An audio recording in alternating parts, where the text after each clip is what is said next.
First of all, thank you, everybody. Appreciate you being here this morning. The roll call, please. Trustee Rubin? Yes. Trustee Hallwax? Yes. Trustee Mealopoulos is absent, but we have a quorum. All right. And at this point, good. At this point, it's time in our meeting for public comment. So if anybody has a comment, I've got to read a bunch of stuff. But if I don't see anybody with a comment, I'll say this all the time. All right, not hearing or seeing anything, we will get to the next, which is the consideration of our minutes for the last meeting. Unless anybody has a comment, can I get a motion? I will make a motion to accept the minutes from the meeting. And I will second it, and all in favor? Aye. Okay, they're approved. And that brings us to the review of our monthly financials, please. All right, included in the packet is the July treasurer's report. Right. Into it. Okay, perfect, thank you. Okay, so property taxes at this point are now running less than last year by about 3 million. We're about halfway through the budget of what we were expecting to receive this year. We have received confirmation from Cook County that bills will be delayed September or October. My guess is going to be October. There's a lot of finger pointing going on about what's causing this, but it sounds like it's still related to software transition. So hoping that we will start to receive funds again in October. Still hopeful if bills are due by October, still hopeful that we'll receive the bulk of our money by the end of December, but we might have some timing issues again. So we'll keep an eye on that. And we have adjusted the projections in the treasurer's report accordingly. Sales taxes are running more than last year and the monthly budget. This was for April sales. We're at 62.4% of the budget.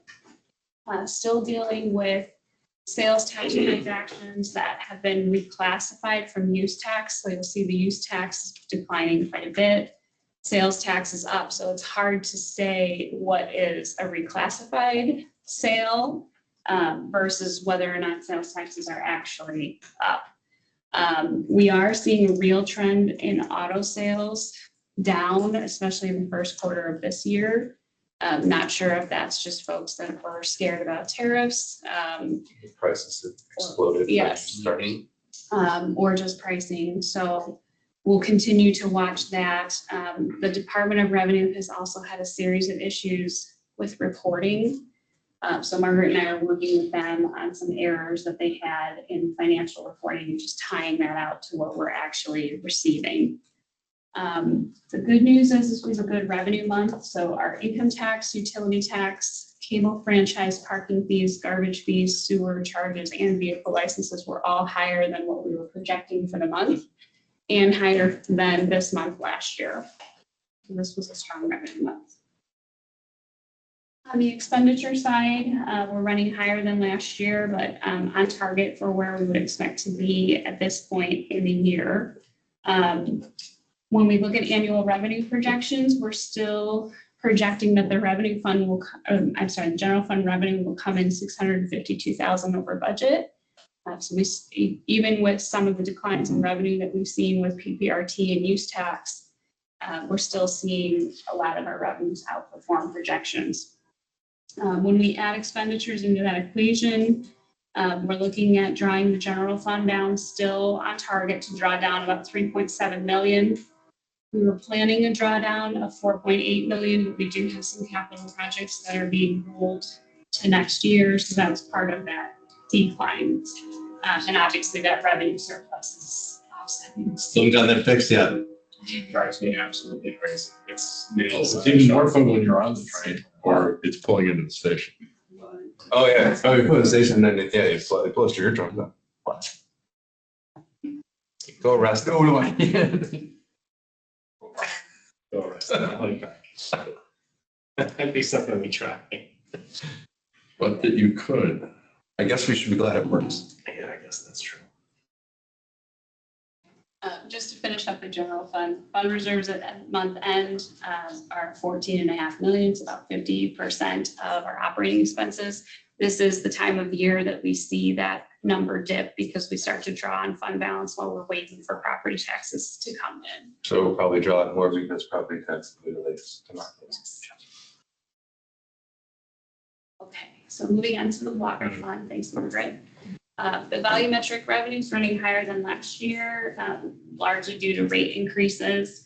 We're at 46.6% of budget, so a little shy of where we would hope to be in August, but there's still quite a bit of irrigation revenue that we'll see coming in over the next 3 months. So I'm not concerned at this point. We're still projecting volumetric revenue to come in at 190,000 over budget. Fixed charges are higher than last year again because of the rate increases we did as part of the budget. They're right on target for where we would expect at this point during the year, just running about 14,000 higher than last year. Expenditures are higher than last year at 45.5% of the budget. We're starting to make payments on the Dundee water main project, so we're starting to see that come out. Some of those payments are lagging, but we should be catching up in the coming months here. When we look at annual revenue projections, still projecting the revenue to come in at 160,000 over budget. When we add expenditures into that equation, we're not too far off from our planned drawdown of 2.8. We're still projecting about 2.4, with the difference being what we expect to see in that revenue surplus. And then fund reserves at the month end for the water fund are at 3.2 million, just shy about half of our operating expenditures. Okay, and I will turn it over to Stella for the golf update. Thank you. July was a successful month. Rounds in revenue over budget. Revenue was about 12% of the budget. We managed some special events despite our temporary setup. Most importantly, we had our Play for Pink event, which raises money for breast cancer and raised over $8,000. Construction-wise, everything on the building is moving very well. They are forming and pouring the walls for the basements. And next week, we're going to start removing the shrubs and buckthorn along Wesley in preparation for creating a temporary entrance so they can do utility work on the west side of the parking lot. And the driving range is slated to close September 8th because they're going to start doing the work of underground water storage there and expanding the parking lot to the east as well. Is the drop year this year versus last year? I'm sure you keep track of rain days, right? We've had more rain days this year than last year. Yes. I mean, that's some percentage of that, more than likely. Exactly. And carts. So every time I told so every time I go there, it's not people picking up, start paying money. It's great. Well, that's interesting because I was going to ask if any of the drop had to do with, the other courses being open that had been closed. We did budget for an 18% drop because of construction and we're not going to open the brand new golf course. So it's hard to measure where exactly it's coming from, but we budgeted correctly because we knew we were going to see a decrease. Right, but we're still doing really well. Yes. That's the point. In comparison, That's the bottom last line. year was a Well, crazy. outstanding. They used to know if people were going to keep playing when there's shovels and noise and Right. stuff, all the dirt flying all over. It doesn't seem to The affect it at all. temporary facilities, it may deter some people. Yeah. Well, thank you. Sure.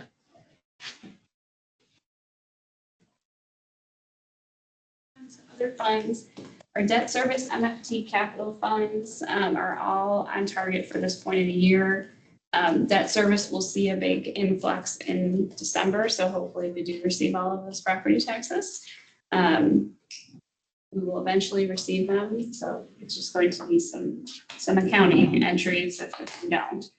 On the capital projects fund, we're at 6.9% of budget, really because of the lagging expenditures on the golf course. So as we start to see those construction invoices come in, that number will start to catch up. MFT is right on target, as are the pension funds, being just a little bit over halfway through the year. On the personnel side, we have an increase from this time last year of about 292,000 overall. Primary drivers here are salaries. That's really filling some vacancies that we had budgeted this year that obviously we did not have, or we had vacant last year. And then some of these lagging, we are starting to see a little bit of a drop in overtime. I don't want to highlight that too much. No, we were always blowing it out Yes. year on year, prior year. So that is a good sign of that switch of hiring and filling those vacancies. The pension cost lag is really just an accounting issue because we don't have property taxes coming in, and that as that comes in, we take it in as revenue and we expense it over to the pension fund. So that's why that's lower. So that number will catch up.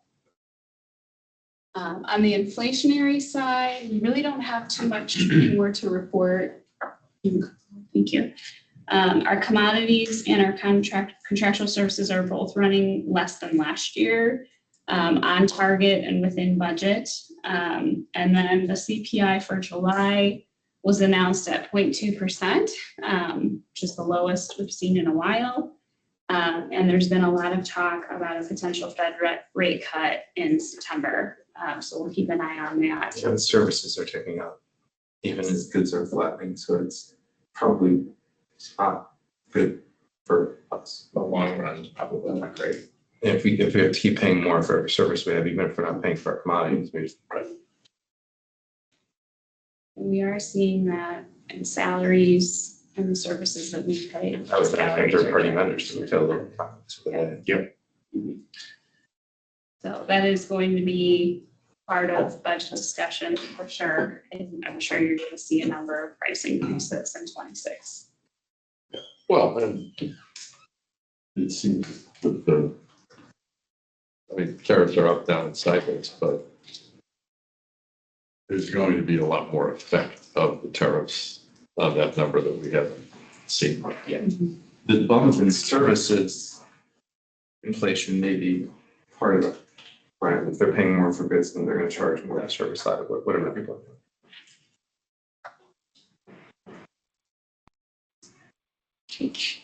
Well, it's hard to predict. Yeah. Yeah, I think that's the story. I think We don't know what, we can, I still, I'm with Gary, I still assume it's gonna be stagflationary, just not to the degree we thought in April.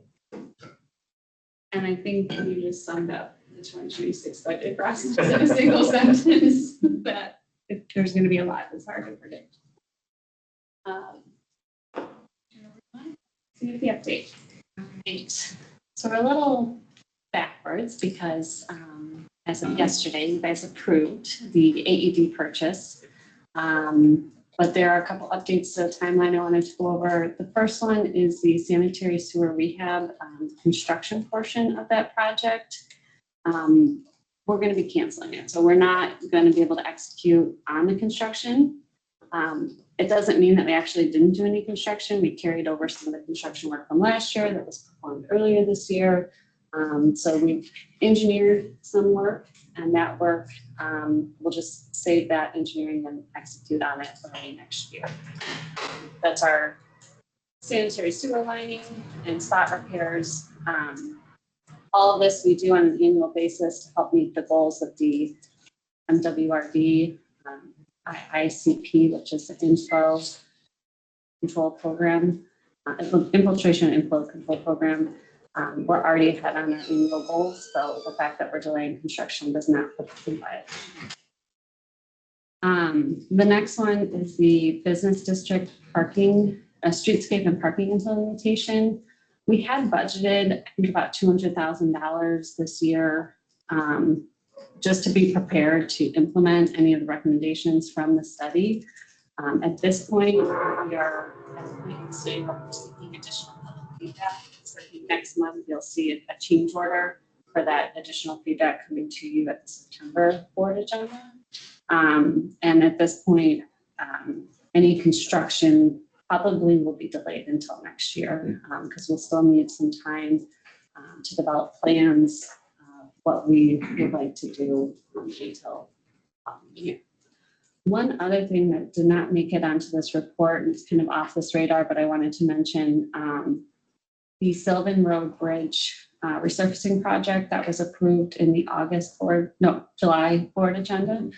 The work is going to be beginning soon. We are executing a contract for construction engineering services to monitor the project.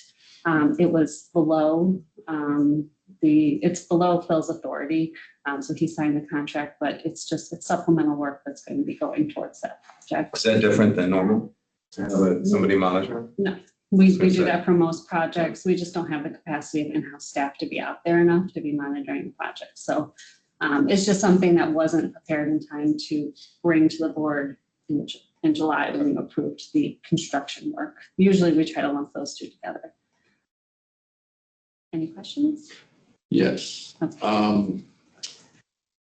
Is the delay with the sanitary sewer work that we know we ultimately will be doing indicative of the fact that you guys are stretched about as thin as you can imagine? And is there a longer term, not merely short term need for another person or some other solution? So to your first question, yes, I think our staff has been stretched fairly thin due to the amount of time we've been spending with this Dundee water main project. And so we just don't have the capacity to be able to execute on this work.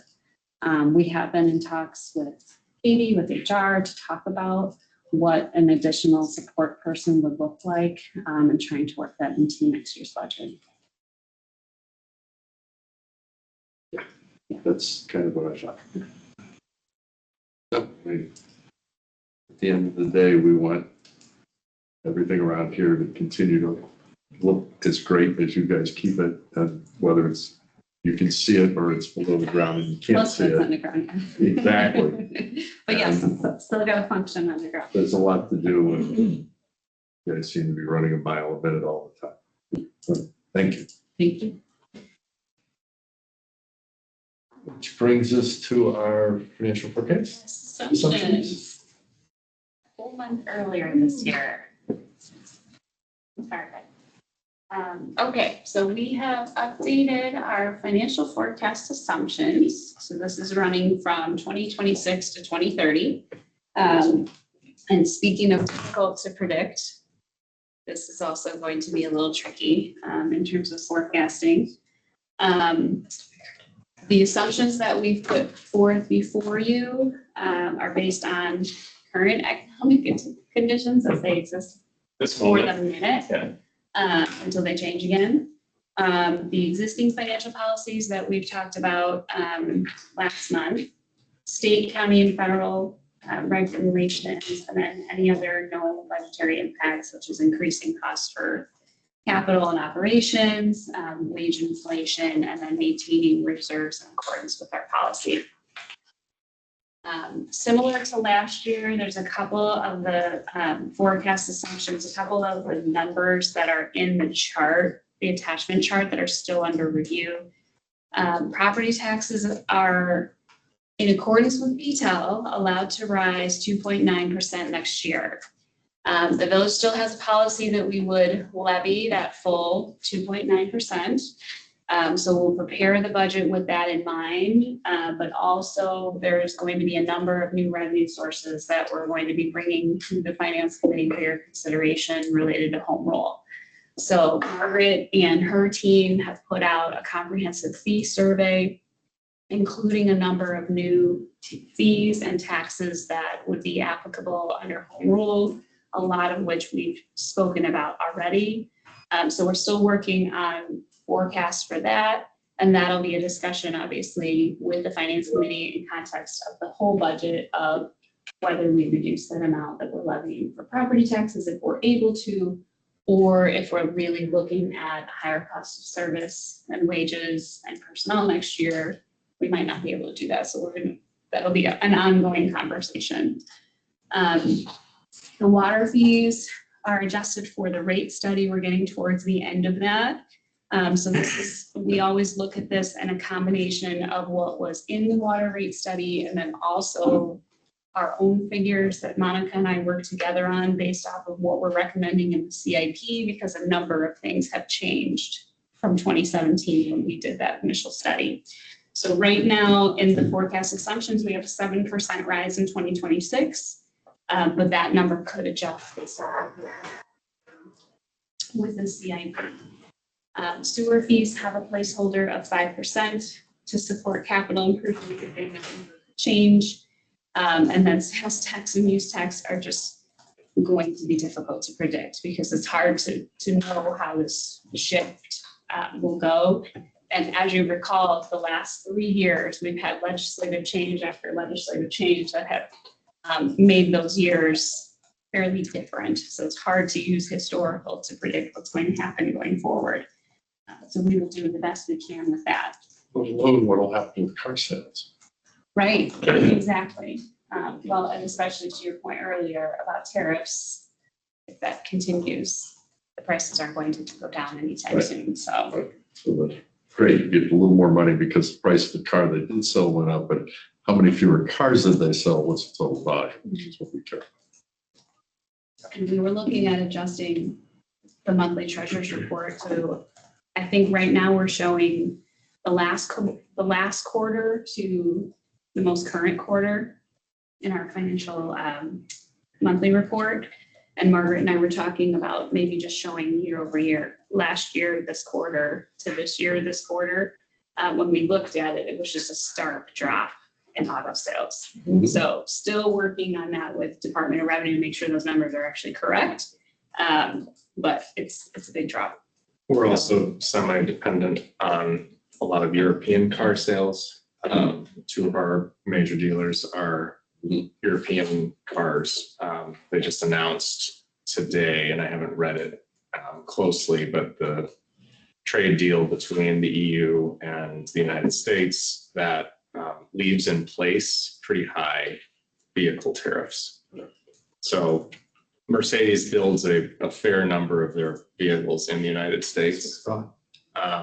But they also import quite a few of them, particularly their higher end models. So we'll have to They see. can shift that. They just can't do it overnight.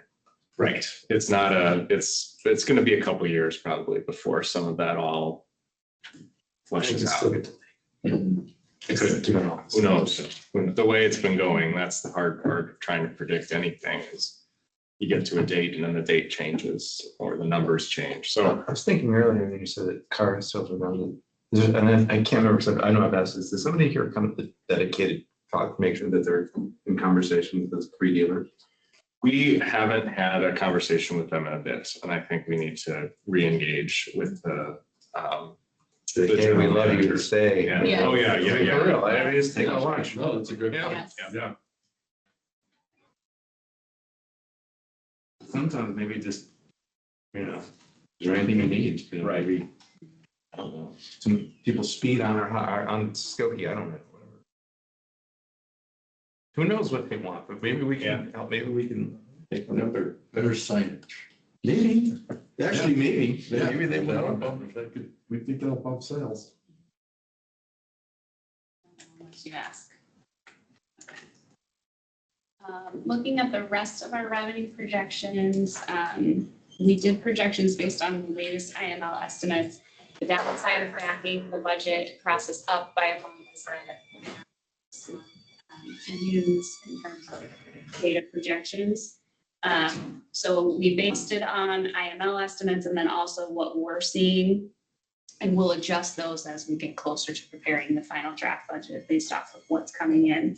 But that's income tax, use tax is obviously down, MFT tax and PPRT. PPRT just continues to be a mess. It was decreased again as part of this year's state fiscal budget. So we're just not seeing that rebound. And that's always been a problematic revenue for us. Are we still in the payback the overage phase? Yes. It's trailing, but. So that we've seen go down. The general collection services fee is just earmarked in there with a CPI increase. That may change depending again on capital because that's all related to the cost of garbage collection, the impact on our streets. Building permits assumes status quo with the continuation of Forest Edge. So we'll look at the out years of that as those permits will start to drop off. And that revenue will ultimately come back down a little bit. Parking fees continues to rebound like crazy. So those fees. And that's the piece of train station parking. So. That's just more people going to work and sit. Mhm. Yeah, we're probably gonna arrive back at where we were at some point in the not too distant future. Because we've increased fees, not the number of total, the total cars, there's no way we're back to pre-COVID. are There are days, we? Even Mondays and Fridays? not so much Mondays and Fridays, Yeah, but that's- certainly Tuesday through Yeah, it's through packed, Thursday. okay. Tuesday through Thursdays plus you're right, with an increase in fee, you're kind of making. Feels like Monday's gonna come back too. Yeah, we go through those lots of Wednesday, like 10 a.m. So it's full, yeah. Yeah. So, yeah, but it's the combination, I think, of the fee increase and the rebound of parking. Because even pre-COVID, Fridays were a late day. Lighter for sure, yeah, Friday's always been our latest from that standpoint. The vehicle sticker program has earmarked just status quo. License, I'm sorry. just a sticker. And in It's, there. it's our old nomenclature, it's hard to get away from. Okay, that's why it's a draft. Okay, so, but we're assuming we're the continuation of the virtual program. We are in the initial stages of implementing the new software that will be used for enforcement for that. But we're just assuming that that program will continue into next year. Okay, on the expenditure side of things, contractual and commodity costs have leveled off right now, but I should have highlighted that uncertain projection number. So I do expect to see that number rise in 26. The pension costs, we talked about this at the last, at the June meeting. We have 3.4 million in there for the police pension rate. The IMRF preliminary rate is 7.54% of salary. So that's what the village is required to contribute on all of its non-sworn positions. That's actually not very far off from where the rate is now. So that'll be fairly steady for once. Community grants are just pending committee review. So that's status quo right now. And then obviously capital is under evaluation. The staff met on the 10-year CIP this week. We'll start working on reviewing operating budgets next week and finalizing those for the draft that's going to come before the board. So we have quite a bit of work to still kind of shake all that out and see how the numbers lie. So that there's just a placeholder in there for that. Debt service, similar, this is related to capital. The forecast assumptions right now assume a bond issue in 26 and 29. That will change depending on where the CIP shakes out because we have flexibility now. So it really doesn't have to, we don't have to be beholden to the election cycle anymore. Salaries are still under review. This is one of those rare years that neither one of our collective bargaining agreements are out for negotiation. So those numbers are firm. The Public Safety Union has a 4% increase in their CBA. Public Works has 3.5%. Right now in the forecast, I have a placeholder at CPI. We're looking at comps right now. And as part of the budget process, we'll make a recommendation to the Finance Committee about what we think for non-union. The forecast does include attrition factor. We're certainly seeing that happen here. So that is real life with that turnover. And then overtime, we're accommodating for current vacancies and filling positions. I would say we are conservatively optimistic. We still, even though we're filling positions, we still have overtime backfill as we train our new employees. So it'll be a while before we really see a change in that. Can I just jump in real quick? Yeah, please. So the other thing that I think is complicating the forecasting model is we still have some internal discussion that has to take place before we finalize a draft budget back to you guys. That is going to have to take into account recommendations that we're going to get back from our staffing consultant relative to the public safety department, what that may look like on a going forward basis. And as well as, we mentioned earlier, thinking about engineering, what are our needs there? What are our needs relative to contractual services for building permit processing and review? And what are our long-term needs on IT? So there's a lot of moving parts that aren't really caught up in this yet because we're just not there yet. But that may augment what you see even next month when we present the financial forecast. We'll have more information by then. And then what you ultimately see in October when we present the budget back to you. So. Forecast will be a dynamic document over the next 3 months. Yeah. And the net is, we should all expect that there's so many things going on. And it's been more and more and more added to people's plates, and the plates are starting to break. And we need more people in a variety of areas, is what I'm We hearing. need more people, we need to figure out how to backfill it with some outsourcing and Yeah. consulting. Yeah, Right. it's a blend for sure. Right. And I would say, I think the other and more complicated part of that equation is it isn't just more hands, it's what are they doing? Right. And we have started those conversations internally relative to what are the things that are taking up time? What are the things that are requiring staff attention that maybe don't need to or could require less staff attention if we applied a technology solution, trying to game out, the use of AI in government, and it's a growing exponentially area of at least operational function. So those kinds of things are all kind of in the front lobes of our brains right now as we're thinking through these. It's something as simple as like throwing some kind of chatbot on the website so people even with limited skills can type in their question and have it find it because they can't navigate our website for the answer that's Well, going and there. we have that in place. I think it's to some degree, and it's an AI chatbot that is getting better.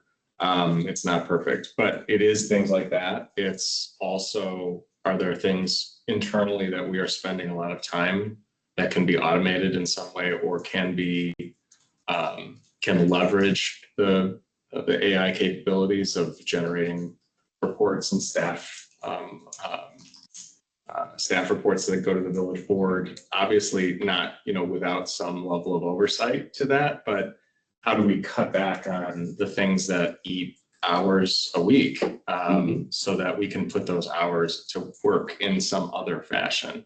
It isn't as easy as it sounds sometimes because I do think it requires the staff to kind of be comfortable saying, I don't know that needs to be something that I spend a ton of time doing because I'm not sure that it's as important or as necessary.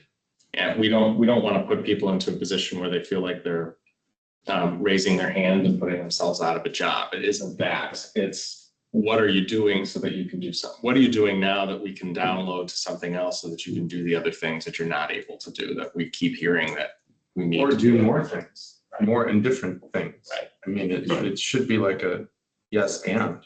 Yeah, well, and I think a lot of it is there's just a lot of administrative and just functionally operational red tape internally that we kind of have to be willing to kind of flip the hood open and say, yeah, we don't have to do it that way. Again, that's a process that takes time. And it's a little tough. Sometimes it's a chicken or the egg scenario. Like, I don't have time to do that because I'm so busy over here doing all these other things that I can't really think about how to do my job more efficiently because I don't have time. It's trying to make sure that we're interweaving those conversations into our operational reviews. But yeah, you're right. I mean, I think can you do things that you would prefer to do, but you don't have time to because you're spending 5 hours a week in that data collection mode. Yeah, that's one that's like in your world. Yeah. But the problem is you need people that know how to do it. Yeah. But increasingly, like you're going to find, it used to be on Instagram, we had a kid from University of Chicago as a freshman. It's just insane. because they're learning this stuff at university. They're And- comfortable with it. And they definitely have a different view of it. But I think increasingly, you're gonna see the skill set of people that are Right. using it to do tasks. They're gonna join the organization. And this is the organization comfortable. Okay, there's some new ways of thinking about things that we've never thought of. Yeah. And how do you embrace it from a culture perspective? Yeah, and we're having those conversations internally. I mean, the amount that I'm using it is dramatically different today than it was 3 months ago, right? Because I've gotten more comfortable with understanding the prompts and how it can just cut back on the things that are time wasters, right? So Drafting a very long letter to a first city resident. yes. We did have an outside intern that Margaret was working with. He was using AI tools to analyze the budget year over year. Yeah, it was pretty impressive. He would, like, I'd say, can you go look at this? And I'm like talking like, look at this column versus that column. He comes back with a full report. It's like, here's how it's summarized this way and summarized this way and this way. And which way would you like to look at the data? It was very interesting. Probably the challenge is they changed in terms of what functionality is great and what's not great, you know, like. Because everybody uses Outlook and they're terrible. Microsoft's, it's great to like say internally, look through all my internal files and emails. But if you want to write, you know, ChatGPT 5 or Anthropic are vastly better. If you want to search up data, Grok 4 is vastly better. So it's kind of like there's all these tools, but how do you use them, you know? Yep. Yeah. Because they're all different. Yeah, and That's great you're doing. you've got Perplexity that's kind of, that pulls several of them together. And Yeah, that's what I play with. That's what our intern was using because he uses it for school and it like has Complexity for school. numerous different AI bots in it. And then it's all based on like databases that are more, they're not made up information is not allowed in it. It's all factual. It's pulling from very Trusted sources. trusted sources and resources. Yes. Yeah, there's a whole thing of Well, like, that's right.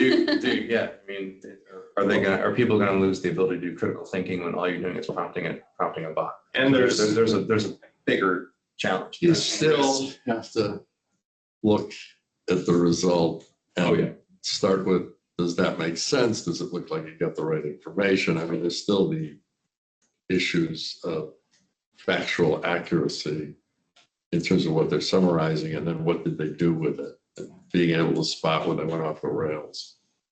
So I was wondering, could you grab another intern from Northwestern or from like Forest College or, you know, they don't have to pay them anything because they're all dying for internships because their job market looks soft. So who knows, maybe it's more free labor, free-ish labor.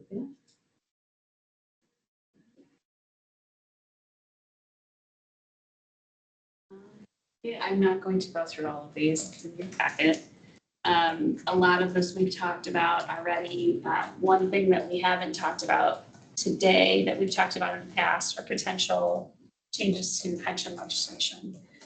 That could be, it would not change 2026 because that calculation is already done. But that could be a big significant impact in the out years of the forecast. So that's something we're still watching.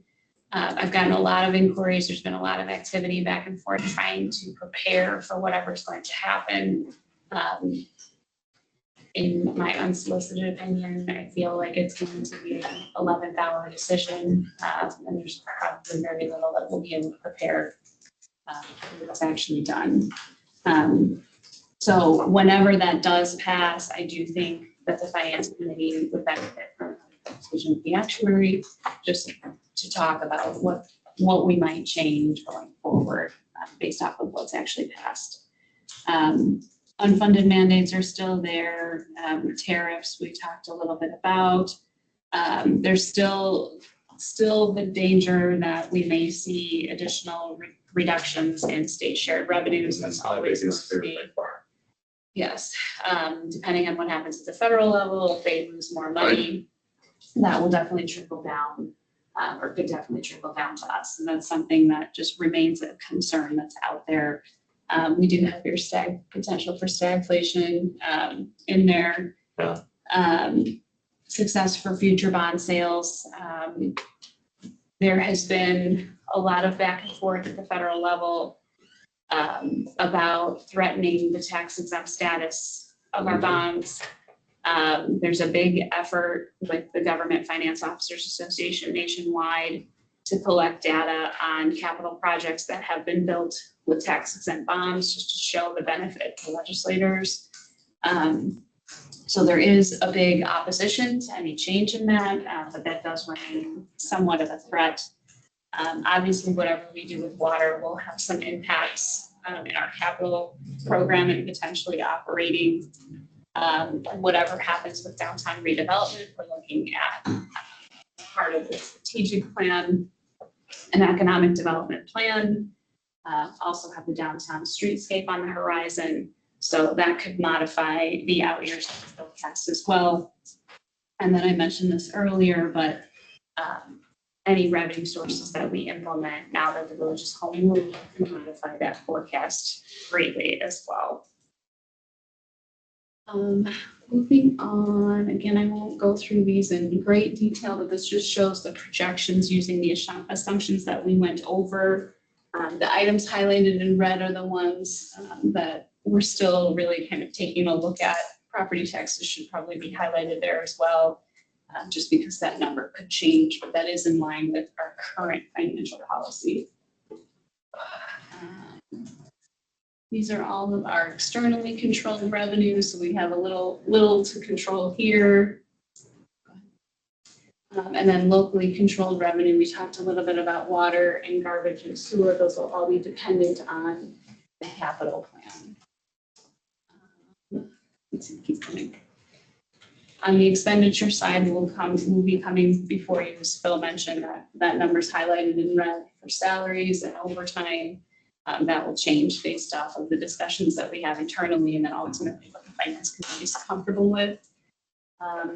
Pensions will be somewhat set in stone, and then commodities and services are just going to be a free for all next year. So we will do the best we can in terms of predicting that.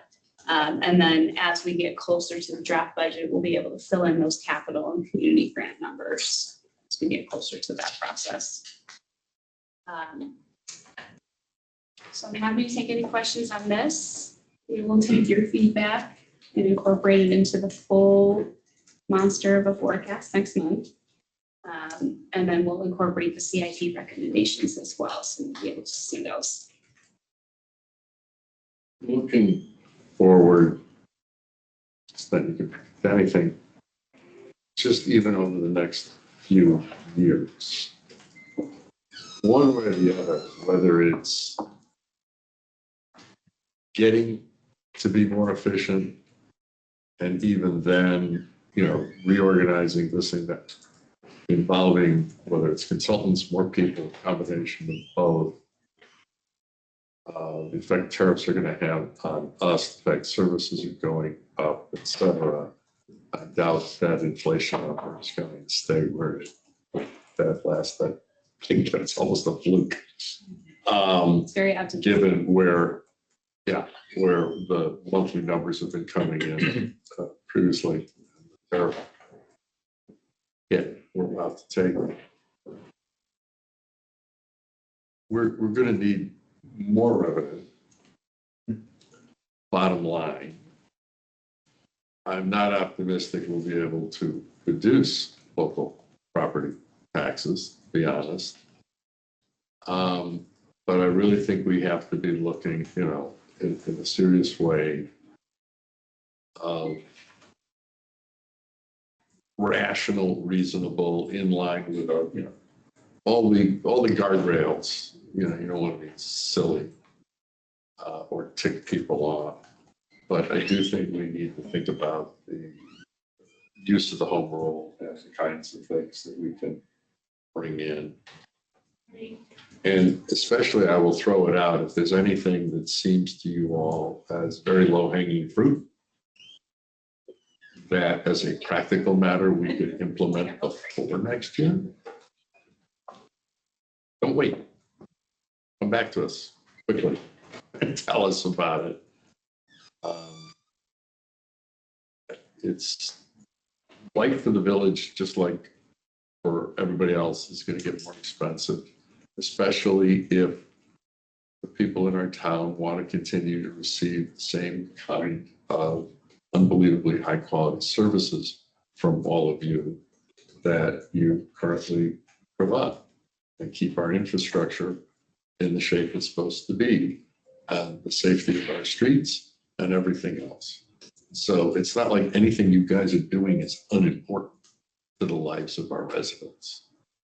And we need to be able to continue to do that. It's just going to get more expensive.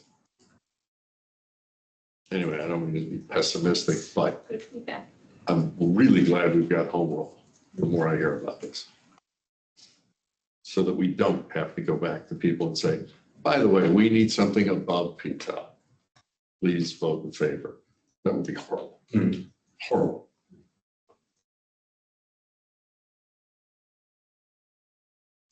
I like the idea that some of what we need to do, some of the things that we need to accomplish can be done with the excellent people we have here if we can get them working more efficiently with the use of technology. But that's going to be a process and take time. Technology is going to be. Oh, yeah, and for every concern, government, business, et cetera.